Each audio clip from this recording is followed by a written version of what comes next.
Alhamdulillahilladzi an'amana bi ni'matil iman wal islam wa nusalli wa nusallimu ala khairil anam sayyidina Muhammadin wa ala alihi wa sahbihi ajma'in. Amma ba'd. Rabbi shrah li sadri wa yassir li amri wa hlul 'uqdatam min lisani yafqahu qawli. Rabbi yassir wa la tu'assir, Rabbi tamim bil khair bi rahmatika ya arhamar rahimin. Assalamualaikum warahmatullahi wabarakatuh. Ahlan wa sahlan ya Al-Fadil Ustaz Muhammad Nazri bin Haji Mustaqim, dan bersama kita untuk kuliah duha pada pagi ini untuk tadabbur surah pilihan, dan juga dialu-alukan kepada para sahabat jannah pecinta Al-Quran yang telah pun dipilih berada di Google Meet Gemenur Iman pada pagi ini. Alhamdulillah, syukur dapat bersama lagi pada pagi ini. Selawat serta salam ke atas junjungan Nabi Muhammad sallallahu alaihi wasallam serta para sahabat, keluarga baginda. Semoga keberadaan kita mendengar kalamullah mendapat keberkatan dari Allah Subhanahu Wa Taala, dan kita semua dikelilingi oleh para sahabat yang bersama-sama kita yang boleh memberi manfaat dunia dan akhirat. Amin ya rabbal alamin. Jadi sebelum kita mulakan kuliah duha kita, mohon Ustaz memimpin bacaan umul kitab. Bisiril Fatihah. A'udzu billahi minasyaitonir rajim. Bismillahirrahmanirrahim. Alhamdulillahi rabbil alamin. Arrahmanir rahim. Maliki yaumiddin. Iyyaka na'budu wa iyyaka nasta'in. Ihdinas siratal mustaqim. صراط الذين أنعمت عليهم غير المغضوب عليهم ولا الضالين آمين. Amin, amin, amin ya rabbal alamin. Alhamdulillah, mudah-mudahan mendapat keberkatan dan kita dipayungi oleh para malaikat berada di kuliah duha pada pagi yang penuh barakah ini. Seperti biasa diingatkan kepada para sahabat jannah, offkan mikrofon sepanjang kuliah berlangsung. Mudah-mudahan kuliah kita berjalan dengan lancar, insya-Allah. Kepada yang nak buka kamera tu, pastikan dalam pakaian yang menutup aurat. Semoga tidak mengganggu rakan-rakan jemaah yang lain yang sedang mengikuti kuliah secara online. Dan tanpa melengahkan masa majlis, dengan segala sukacita mempersilakan Al-Fadil Ustaz Muhammad Nazri Haji Mustaqim untuk memulakan kuliah duha kita pada pagi ini. Dipersilakan Ustaz. A'udzu billahi minasyaitonir rajim. Bismillahirrahmanirrahim. Alhamdulillahilladzi hadana li hadza wa ma kunna linahtadiya laula an hadanallah. Asyhadu an la ilaha illallah wahdahu la syarikalah. Asyhadu anna sayyidana wa maulana Muhammadan abduhu wa rasuluh. Amma ba'd. Assalamualaikum warahmatullahi wabarakatuh. Kita teruskan pengajian surah Quraisy. Dan hari itu kita masih pada ayat yang pertama, li'ila fi Quraisy. Li'ila fi Quraisy.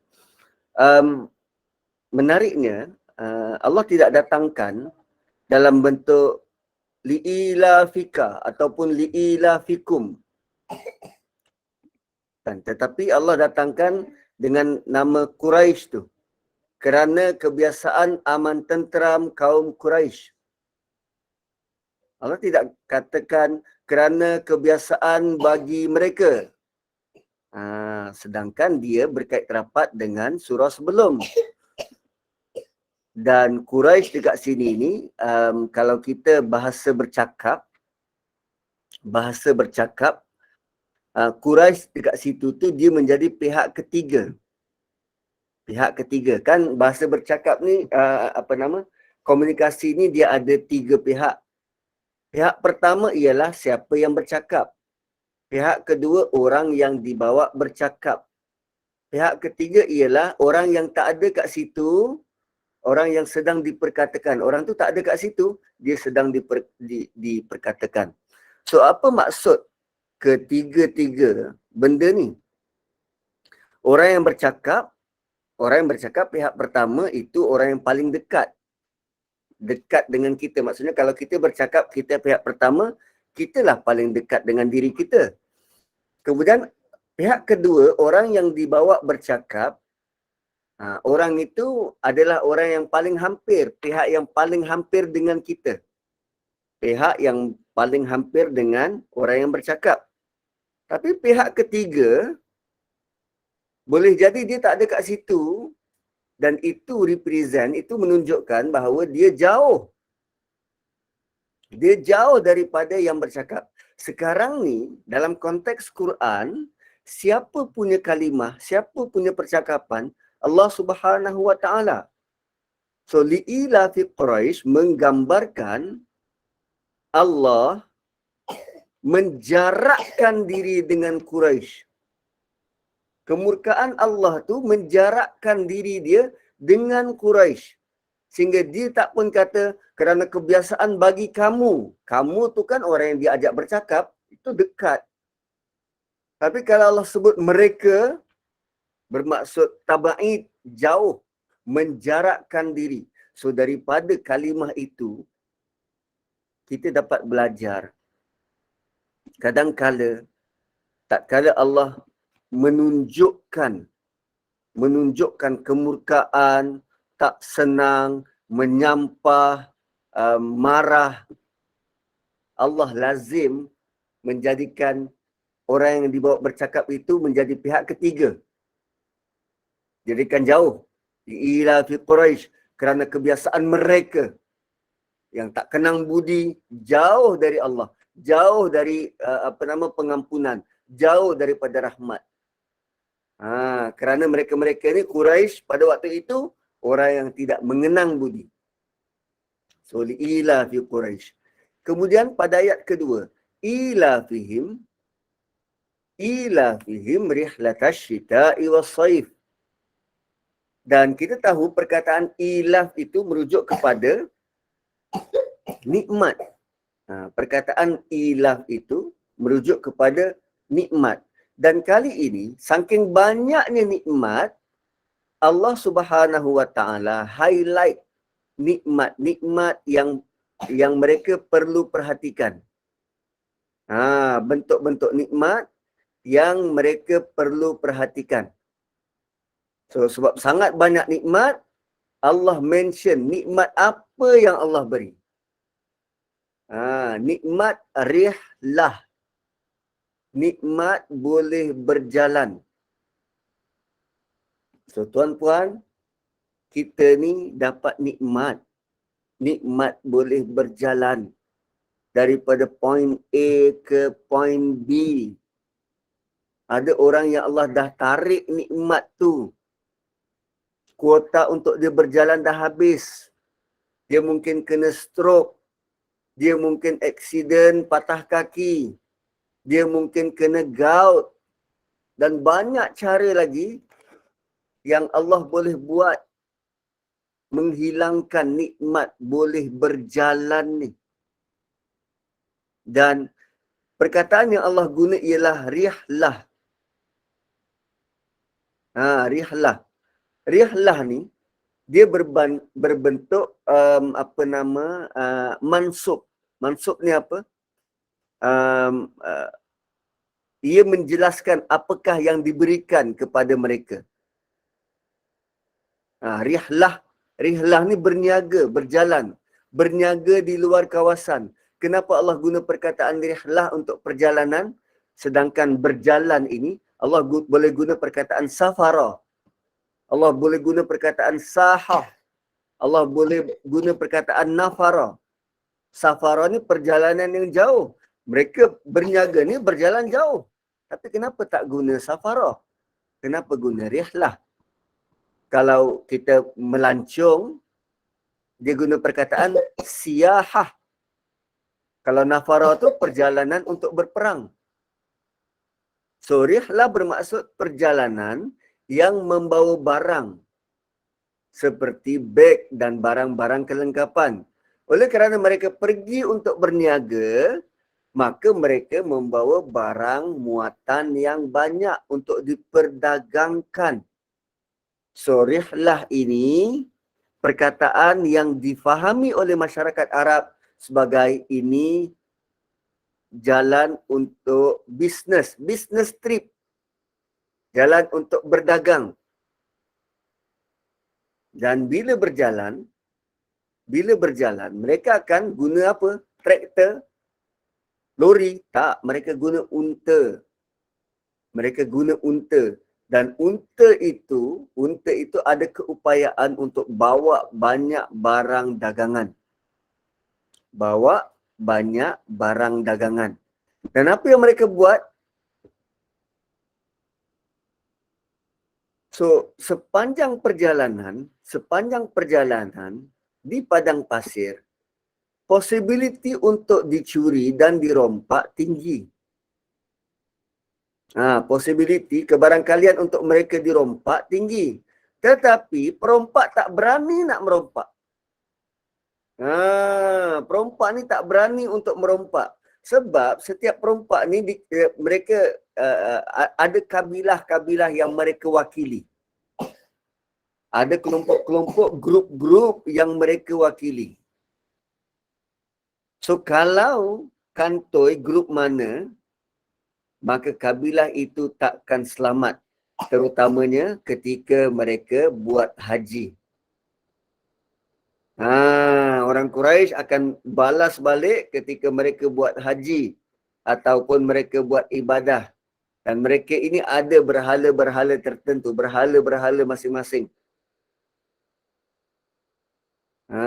Dan Allah nak ingatkan pada mereka, pada kafir Quraisy, walaupun mereka bawa banyak barang-barang berharga, barang-barang perniagaan, nampak oleh orang, tetapi mereka masih selamat, masih Allah lindung. Dan bila perompak itu ada attempt nak kacau, dia kenal, oh itu kabilah Rihlah daripada Mekah, mereka takkan berani untuk kacau.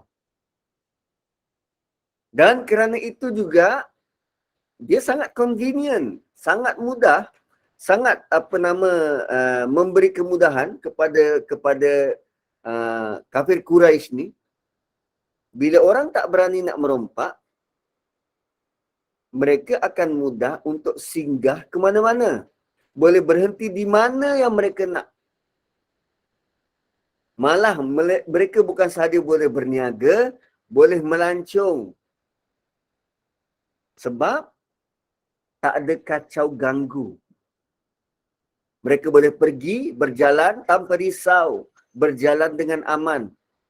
Dan tidak kurang, tidak sedikit kabilah-kabilah yang nak menumpang tuah berjalan bersama Quraisy untuk berniaga, untuk berdagang. Dan sebenarnya, kalaupun mereka tidak berdagang, tidak berniaga,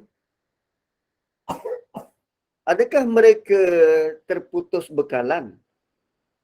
Tidak. Tiap tahun orang akan datang ke Mekah. Dan mereka boleh dapat banyak benefit. Boleh sewakan diorang punya hotel, boleh jual makanan. Dah tentu orang akan beli. So, kenapa perlu berdagang? Dah kaya dekat Mekah, maka mereka bertambah kaya. Bertambah prosper.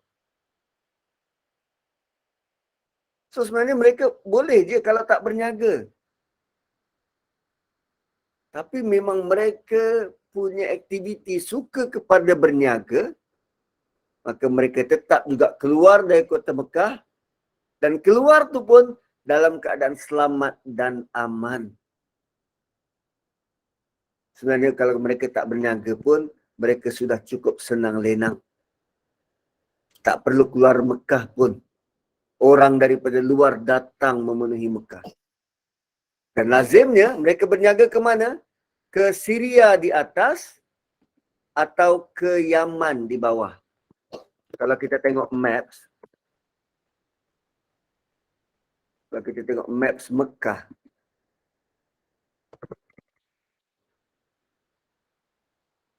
kita tengok maps Mekah,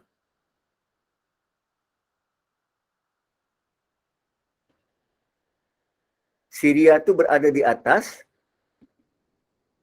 dan Yaman berada di bawah.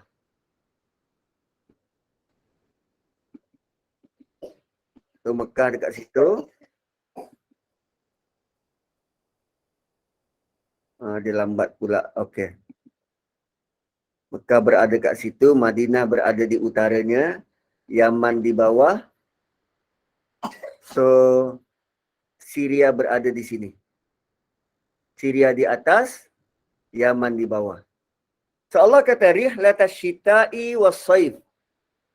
Syita ialah musim panas, musim sejuk. Was-saif musim panas.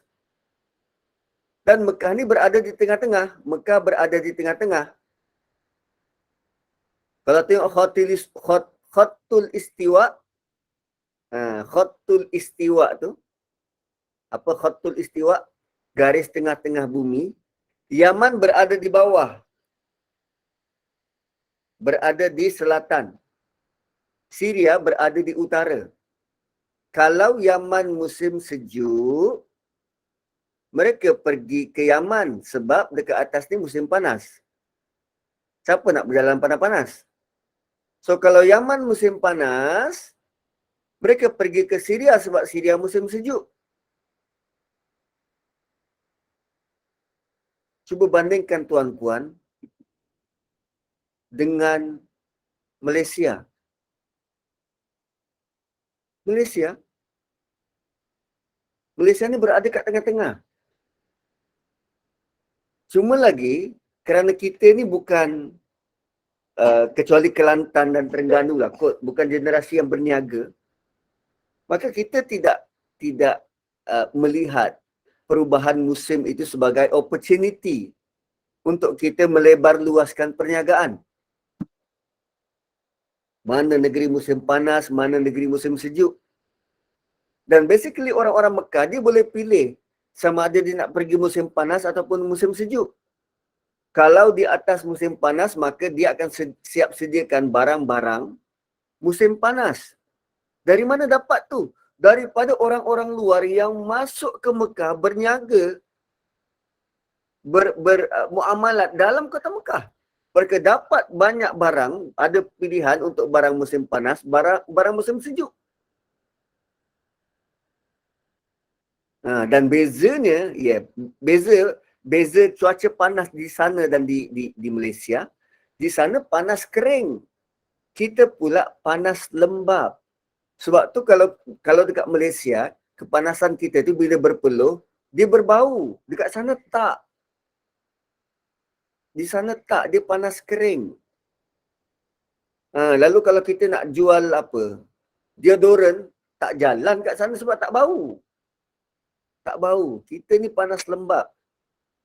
Dan bakteria, dia senang membiak dalam kadar kelembapan di Malaysia ni. So, bila semacam itu, dalam dua-dua keadaan mereka boleh berniaga berbanding kalau berada di Yaman hanya satu-satu musim saja, ataupun di Syria hanya satu-satu musim. Orang yang berada di tengah-tengah di Mekah, dia lebih lebih fleksibel. Lebih fleksibel. So kerana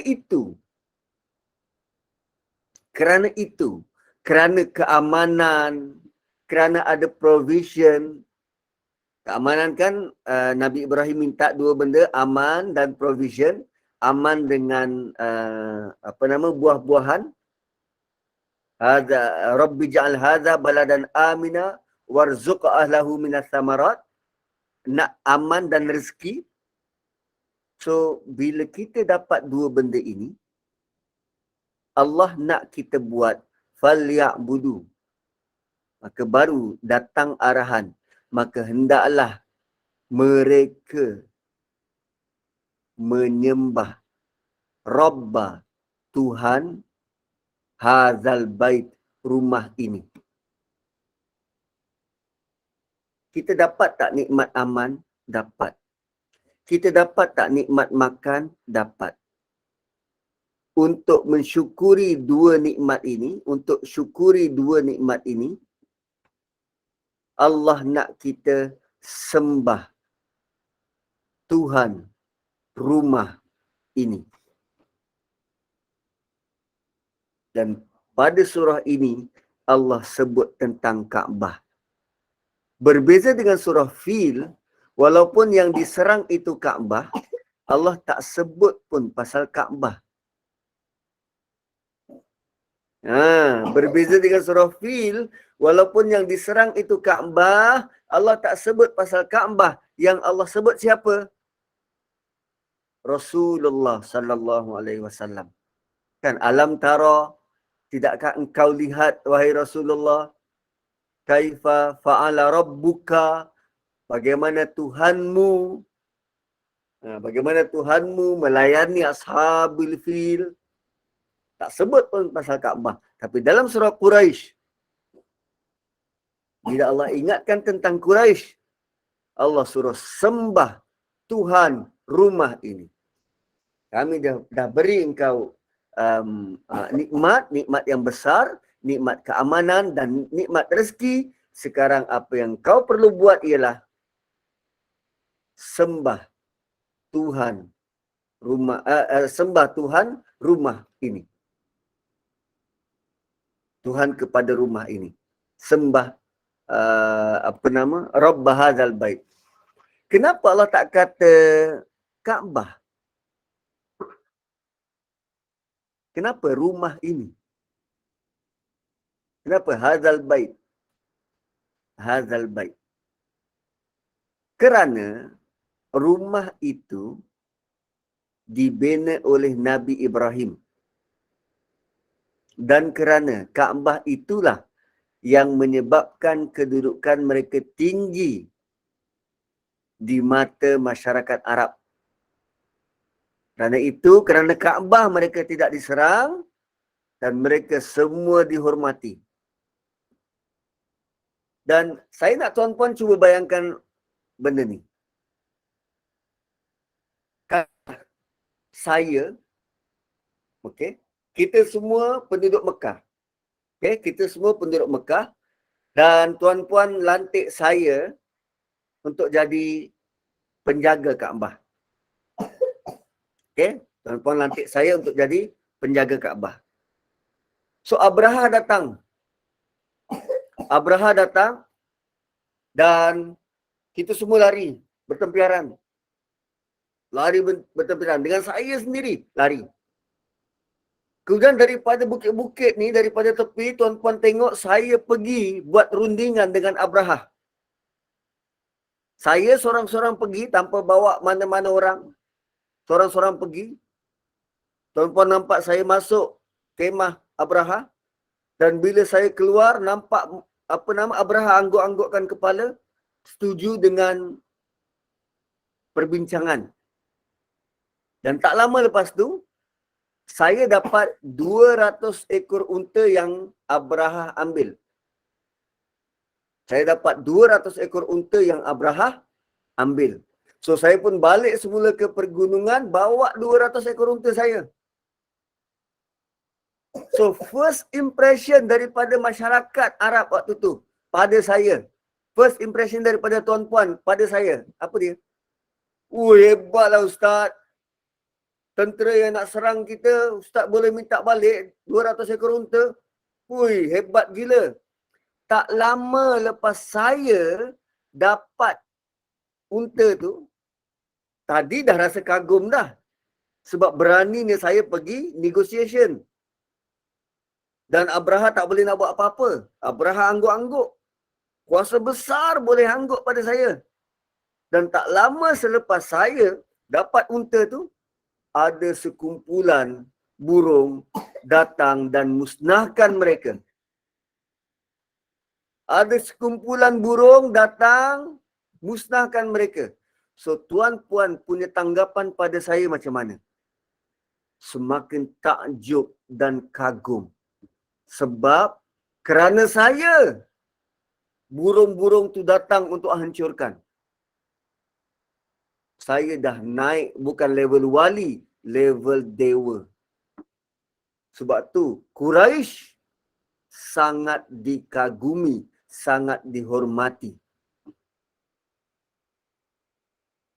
Dan mereka merasa Quraisy ini ada hubungan langsung dengan Tuhan. Abraha pun tewas.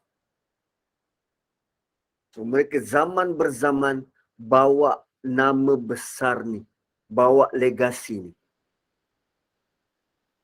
Dan pada ayat ini, Allah terus tegur pada Quraisy. Kami beri engkau macam-macam. Kami yang beri. Sekarang engkau, falya'budu, engkau perlu sembah Tuhan kepada rumah ini. Kerana rumah inilah kamu dapat macam-macam keistimewaan. Engkau sendiri kata, sewaktu deal dengan Abraha, aku tuan kepada unta, kembalikan unta.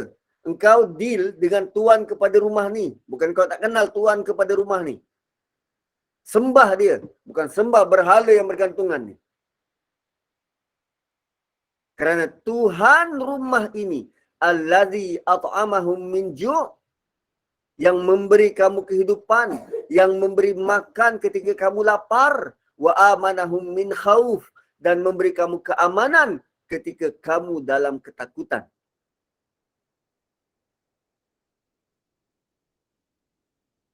Allah buka awal surah Fil dengan bagaimana Allah datangkan ketakutan kepada Abraha, dan Allah tutup surah Quraisy bagaimana Allah datangkan keamanan, keluarkan kamu daripada ketakutan serangan Kaabah, serangan Abraha.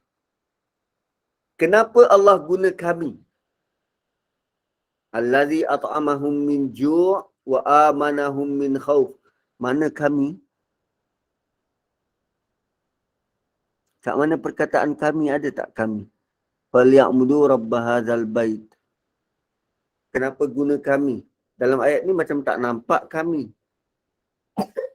Allah cuma address mereka dan mereka. Cuma lazimnya bila Allah, dia ada dua dimensi yang kita boleh lihat. Pertama, Allah Subhanahu wa ta'ala nak menyatakan kebesaran dan keagungan. Kerana kami itu represent ramai, besar, kuat dan magnificent, besar. Yang kedua, kami itu digunakan kerana dalam tindakan itu ada campur tangan. Ada tindakan-tindakan yang dibuat oleh mungkin angin, mungkin malaikat, mungkin makhluk. Contoh bila Allah kata, kami yang turunkan rezeki. Kami yang beri kamu rezeki. So,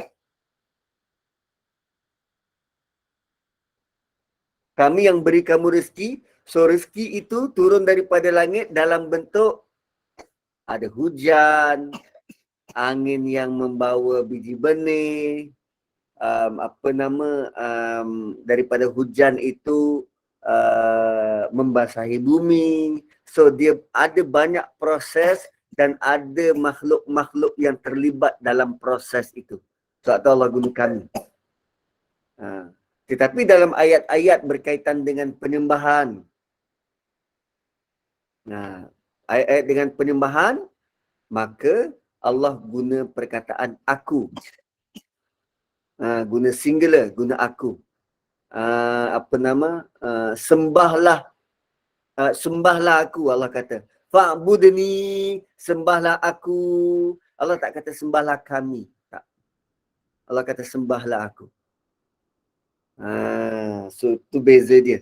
Kami dan aku. So surah Quraisy tamat. Allazi at'amahum min ju' wa amanahum min khauf.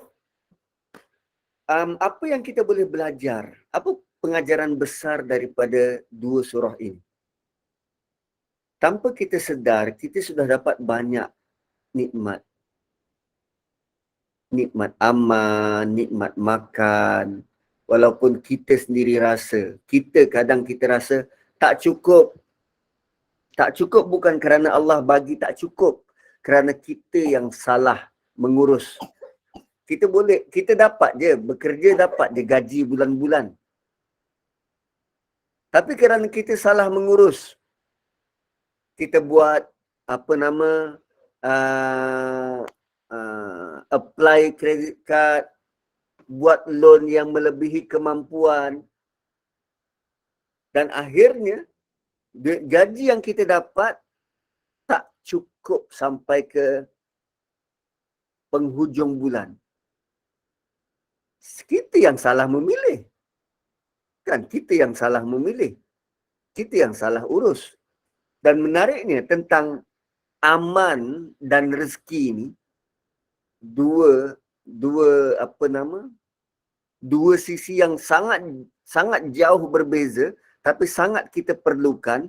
Aman ini, tuan-puan, aman ini rasa tenang dan selesa. Aman ni rasa tenang dan selesa. Kalau dalam konteks negara, keamanan itu dicapai bila tak ada kuasa asing menguasai negara kita. Itu level keamanan. Dan setiap individu, dia ada level keamanan tersendiri. Macam kita.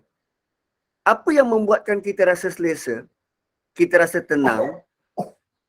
Banyak perkara yang mempengaruhi ketenangan dan kebahagiaan kita.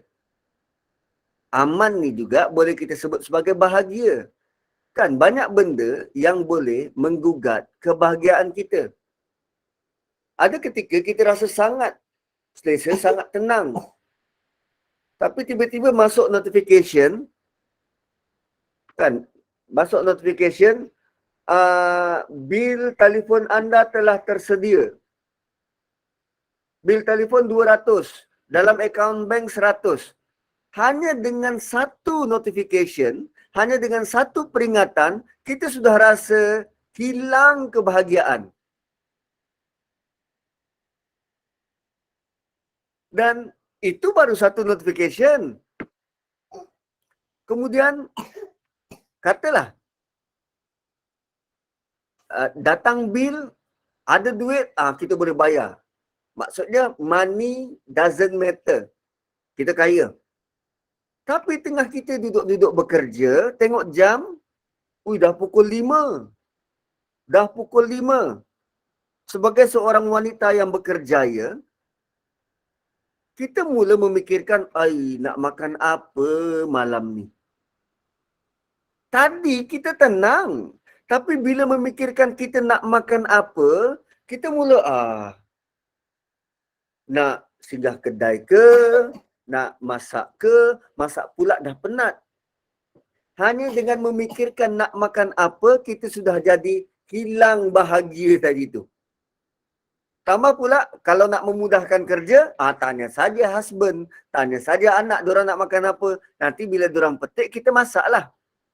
Tapi bila tanya husband, kita message, bang, rasa-rasa nak makan apa malam ni bang?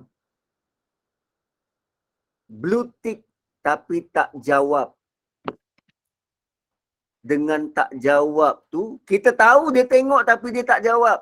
Kita dah rasa yang bukan-bukan. Stres, hilang aman. Hilang aman. Tunggu tak jawab. Tunggu tak jawab. Ni dah 5:30 dah ni. Dah on the way dah dengan nak hadap jam lagi. Kalau tak ada jawapan, kalau jawab awal, kita bolehlah buat preparation. Bolehlah mikir-mikirkan apa yang nak dimasak. Sampai ke rumah tak jawab. Rupanya bila sampai rumah, suami sampai rumah, yang jom kita makan luar. Bila dia ajak makan luar, kita bukan sekadar hilang stres. Hati bertambah gembira dan bahagia. Hanya dengan satu perkataan, jom makan luar. Tuan-puan, rupanya aman dan tak aman ni dia bersilih ganti. Aman dan ketenteraman ni dia bersilih ganti dalam hidup kita. Dan hidup kita sangat mudah terkesan. Walau benda yang sekecil itu, Tapi Allah tetap datangkan juga. Dan menariknya, tak kala kita berusaha untuk jadi hamba kepada Allah, ingatan kita pada Allah, apa yang kita laksanakan untuk Allah. Cuba kita gambarkan begini. Bila datang bil, tak ada duit dalam akaun.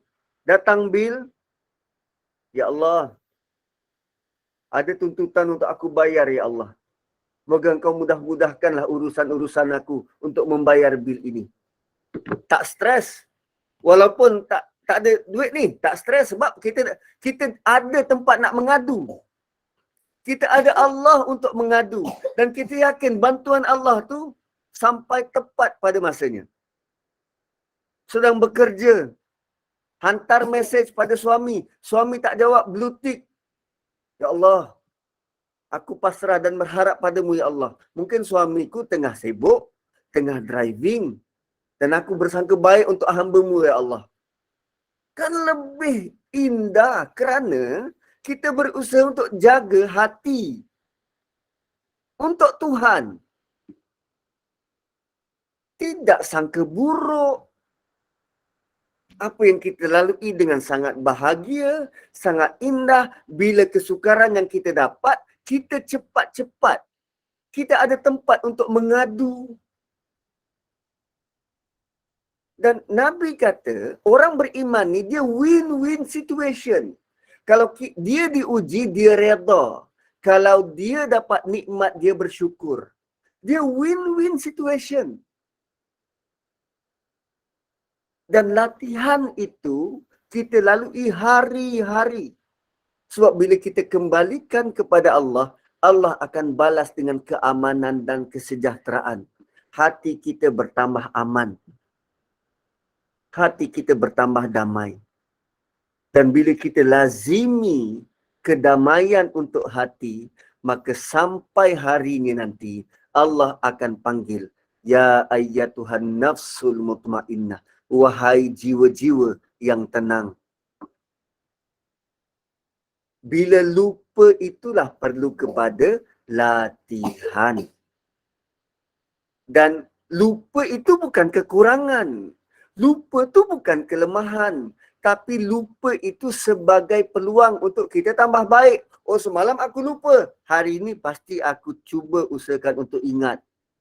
Tapi lupa juga. Besok cuba untuk ingat. Setiap percubaan, setiap kali lupa dan kita mencuba itu, ada ganjaran-ganjaran besar yang Allah beri, yang Allah sediakan. Jangan risau.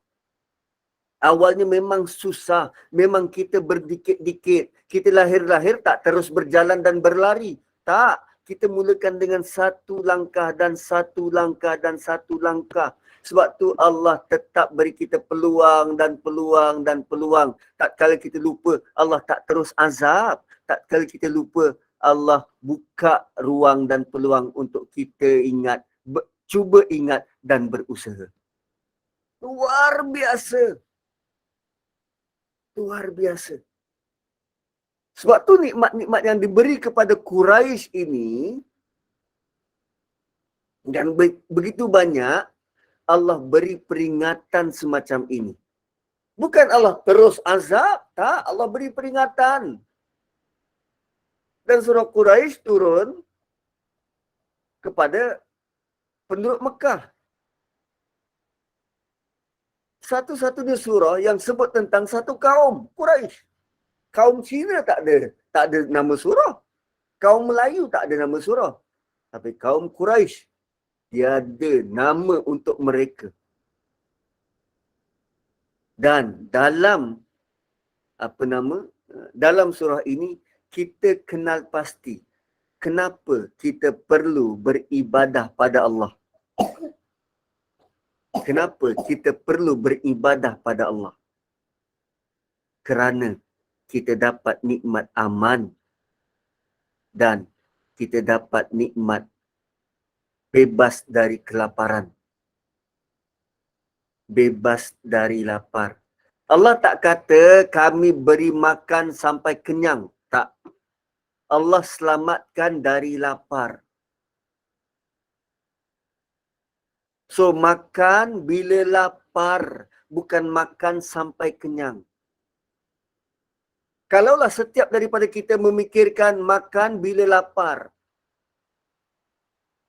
cukup tak makan untuk kita agihkan kepada orang lain? Perlu tak kita bajet untuk kenduri kahwin 100 kepala, sekian banyak. Makan bila lapar, bukan makan sampai kenyang.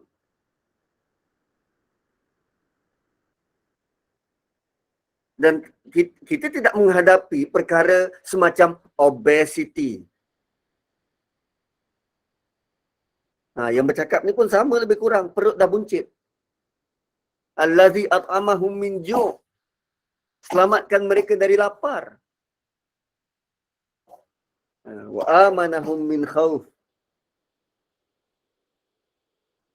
Dan Allah berikan kepada mereka, selamatkan mereka daripada ketakutan. Dan lazimnya, kalau kita tengok surah Baqarah. Surah Baqarah, sekejap saya buka ya. Surah Baqarah pada ayat yang ke-30. Ayat yang ke-30. Kat sini dia punya line dia agak slow sikit. So kena perlahan-perlahan. Ayat yang ke-30 Allah nyatakan tentang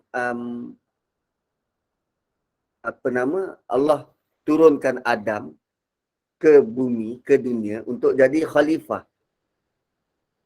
Allah nyatakan kepada malaikat, Allah turunkan Adam ke bumi nanti untuk jadi khalifah. Perlantikan Adam jadi khalifah.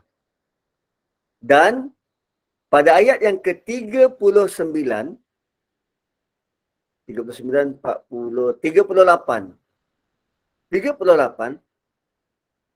tatkala Adam dan Hawa sudah diturunkan ke bumi, maka Allah pesan, Qulnah bitu minha jami'ah. Turunlah kamu semua minha dari syurga itu jami'ah. Semua kamu. Tuan-puan, dalam bahasa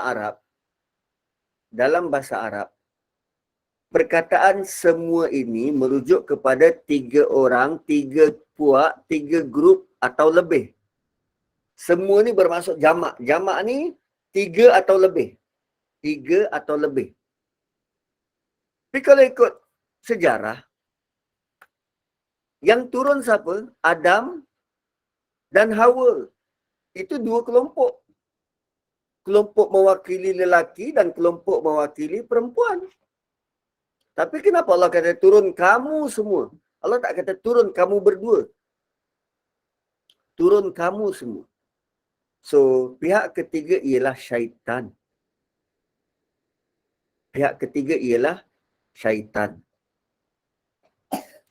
Pihak ketiga ialah syaitan. Syaitan yang diturunkan keluar daripada syurga, turun ke bumi. Dan menariknya, saya nak bawa perhatian tuan-puan beberapa ayat sebelum itu. Kat sini, qulnah bitu minha jami'ah, turun kamu semua dari syurga itu. Ayat 36, 2 ayat sebelum, Allah sebut, wa qulnah bitu ba'dukum li ba'din adu. Turun kamu semua, turun kamu, sebahagian kamu akan menjadi musuh kepada sebahagian yang lain. Ini siapa yang titahkan ni jadi musuh ni? Allah titahkan. Sebahagian kamu akan jadi musuh kepada sebahagian yang lain. So, ada berapa? 3. Lelaki, wanita dan syaitan. Lelaki, wanita dan syaitan. Sebahagian kamu akan jadi musuh kepada sebahagian yang lain. So, now you know kenapa lelaki dan wanita ni tak ngam. Ada gerakan feminisme Dia tak ada gerakan lelaki, tapi ada gerakan untuk wanita. Empowerment wanita. Lihat saja TV dekat Malaysia. Kalau TV3 tu dia ada Nona. Dia ada wanita hari ini. Dia ada rancangan masak-memasak untuk perempuan juga. Tapi tak ada rancangan untuk lelaki. Tak ada nama rancangan khusus untuk lelaki. Malah kalau dalam Quran, ada surah An-Nisa, tak ada surah Ar-Rijal. Kan? Dan bila Allah kata 3 kelompok ini akan saling bermusuhan, kita ternyata salah memilih musuh. Yang kita highlightkan, yang kita anggap musuh, yang kita anggap rival ialah orang yang tak sama gender dengan kita. Lelaki gaduh dengan perempuan. Itu yang kita anggap musuh. Maka gerakan itu muncul, gerakan ini muncul.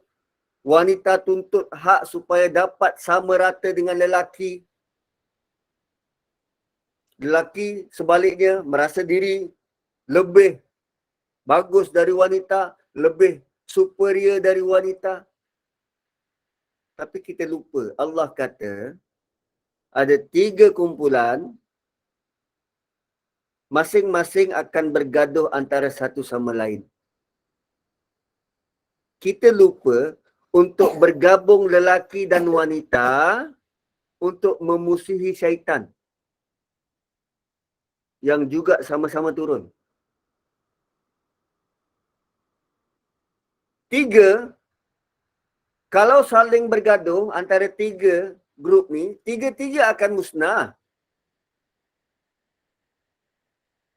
Tapi kita tak pernah usahakan untuk lelaki gabung dengan wanita memusuhi satu ni. Yang selalu kita buat apa? Lelaki lawan wanita. Takkan syaitan duduk saja. Syaitan dia hasut lelaki, syaitan dia hasut wanita. Gasak korang berdua. Sebab tu tuan-puan, antara kejayaan besar syaitan dalam menghasut manusia, selain daripada berjaya menghasut mereka masuk ke dalam neraka, antara kejayaan besar mereka ialah dapat memutuskan talian perkahwinan. Dapat putuskan pasangan suami isteri. Sebab pasangan suami isteri itu adalah gabungan kerjasama lelaki dan wanita. So perkahwinan bukan sekadar lelaki dan wanita bersama, tetapi mereka perlu sepakat memusuhi syaitan. Perlu sepakat ada satu musuh yang perlu berwaspada, perlu dihadapi secara bersama.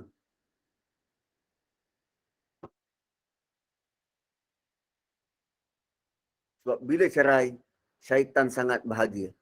Syaitan sangat gembira. Mission accomplished.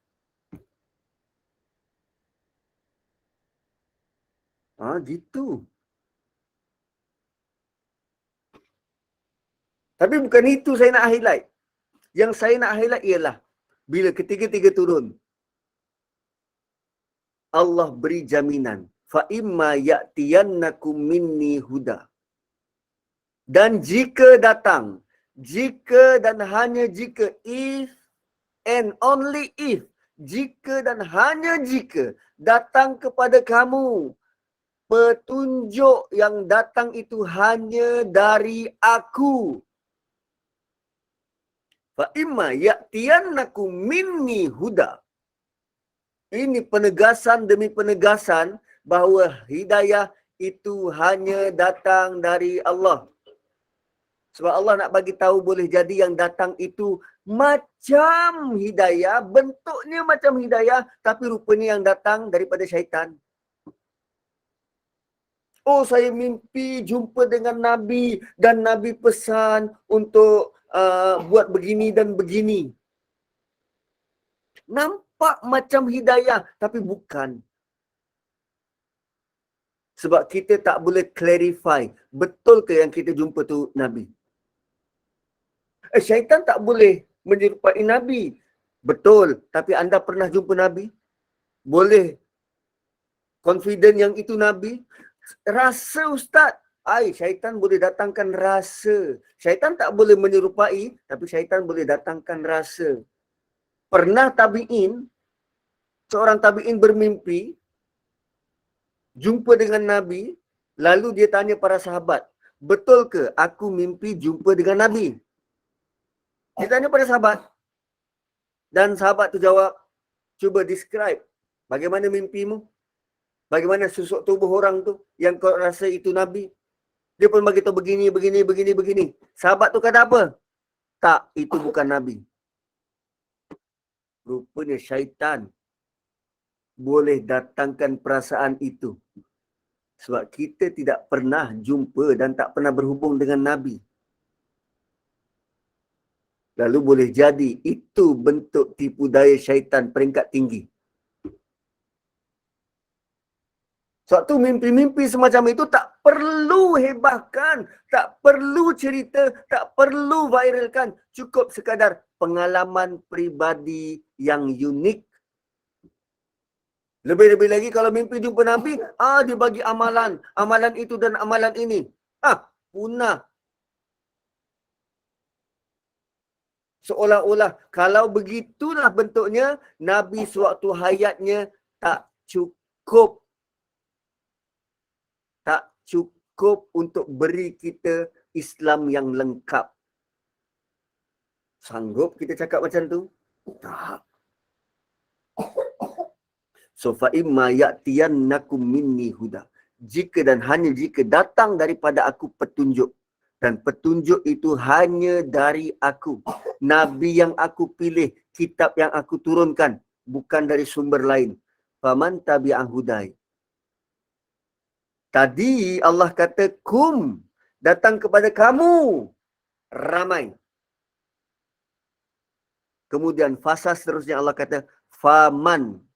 Man ini untuk satu orang. Man untuk satu orang. Allah tak kata faminkum. Tak. Faman. Maka siapa-siapa antara kamu, setiap individu antara kamu, tabi'ah hudai, yang ikut petunjuk aku. Siapa-siapa antara kamu, siapa-siapa sahaja dalam kalangan kamu, setiap individu perlu ada inisiatif, perlu ada usaha, perlu ada gerak kerja untuk ikut petunjuk. Bukan duduk saja petunjuk lalu lalang, dia tak buat apa-apa. Tak. Dia kena grab, dia kena usaha, dia kena belajar, dia kena usaha, dia kena praktikal. Dia sendiri kena buat. Bayar orang, kau tolong sembayangkan aku. Kau belum mati nak sembayangkan macam mana? Tak boleh. Kena sendiri buat. Faman tabi'ah hudai. Fala khaufun alaihim walahum yahzanun. Allah bagi dua benda. La khaufun alaihim walahum yahzanun. Kerana tadi dalam surah Quraisy, Allah tutup dengan wa amanahum min khauf. Kami beri, mengamankan mereka dari sebarang ketakutan. So kita nak tahu apa maksud ketakutan melalui surah Baqarah ni. Apa maksud ketakutan melalui surah Baqarah. Namun surah Baqarah dia ada sebut dua, satu khauf, satu yahzanun. Satu takut dan satu berduka cita. Satu bimbang, satu berduka cita. Okey. Macam mana nak fahamkan ni? Bimbang, takut adalah perkara yang kita belum lalui. Kita takut kepada perkara yang kita belum lalui. Contoh, besok nak exam. Takut tak hari ni? Takut. Besok nak exam kot. So, Kerana ketakutan itu, dia akan menimbulkan benda yang positif. Apa dia? Tenaga untuk dapat berjaga malam.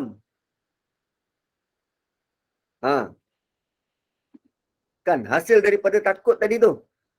Dia hasilkan tenaga untuk berjaga malam.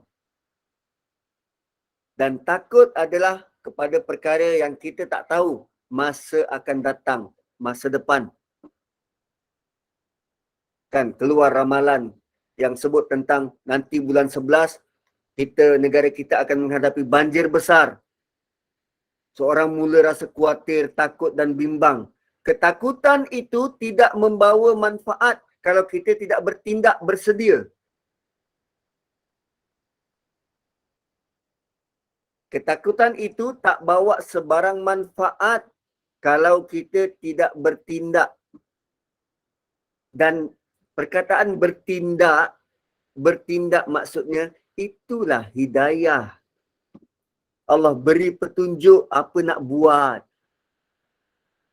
So kalau kita ikut hidayah, kita takkan rasa takut. Takkan tak rasa takut. Ada rasa takut tapi tidak berpanjangan. Sebab khaufun ini isim. Isim ni kan atribut isim apa? Kekal, berpanjangan. Kita tidak bukan dalam mood, bukan dalam keadaan sentiasa rasa takut, khawatir, gusar, tak. Dibayangi rasa ketakutan, tak. Dia singgah rasa takut, tapi kita cepat sedar. Aku perlu buat sesuatu. Allah suruh aku berusaha. Aku ada tempat untuk mengadu Allah Subhanahu Wa Taala. Siapa ikut hidayah, dia takkan rasa takut selamanya. Dia disinggahi, disentuh rasa takut, tapi dia kembali sedar, dia ada Tuhan. Fala khaufun alaihim. Itu dimensi pertama. Khaufun, dia rasa takut, dia boleh bertindak. Yang kedua, fala khaufun alaihim boleh dilihat dalam bentuk begini. Kita ada anak 5 tahun. Kita ada anak 5 tahun sedang pegang pisau. Kita ada anak 5 tahun sedang pegang pisau. Bagi si anak yang tak faham apa-apa, bila dia pegang pisau, dia menganggap pisau tu sebagai mainan. Benda yang bersinar-sinar, menarik untuk dipegang. Curious nak tahu. Tapi orang dekat keliling, orang dewasa dekat keliling, dah kelang kabut. Berusaha untuk mengambil, menjauhkan benda yang ditakuti, membahayakan. So maksudnya, kadang apa yang kita buat, apa yang kita kerjakan, apa yang kita doa, benda tu bahaya untuk kita. Tanpa kita sedar pun. Tanpa kita tahu pun. Kan lazim kita kata, Ya Allah, kurniakanlah aku kekayaan dan murahkanlah rezeki aku. Tanpa kita tahu, kalau kita kaya dan banyak duit, banyak harta, kita menjadi seperti Qarun atau Fir'aun. Tanpa kita tahu. Sebab kita tak tahu masa depan. Lalu Allah beri jaminan kalau engkau ikut hidayah Allah, engkau akan diprotek, diselamatkan dari sebarang bahaya yang mungkin akan boleh singgah, yang mungkin akan boleh menghancurkan, yang mungkin akan boleh menjadikan engkau merana. Allah protect kita dari sebarang bahaya. Fala khaufun alaihim. Tiada apa yang dia perlu gusarkan. Terutamanya bahaya berkaitan dengan tergelincir akidah. Fala khaufun alaihim. Tadi kita rasa takut.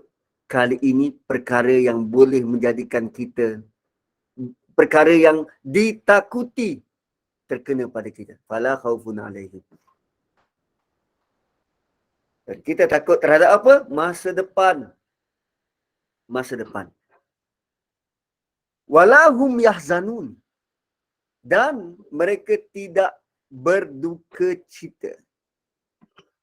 Mereka tidak berduka cita. Unik bila Allah pilih perkataan dan dipersembahkan dalam Quran semacam ini. Khaufun isim. Yahzanun fi'il. Khaufun isim. Yahzanun fi'il. Dan kalau ikut dia punya turutan, fala khaufun alaihim wala yahzanuna alaihim. Patutnya macam tu. Fala khaufun alaihim wala yahzanuna alaihim. Ataupun fala khaufun alaihim wala haznun alaihim.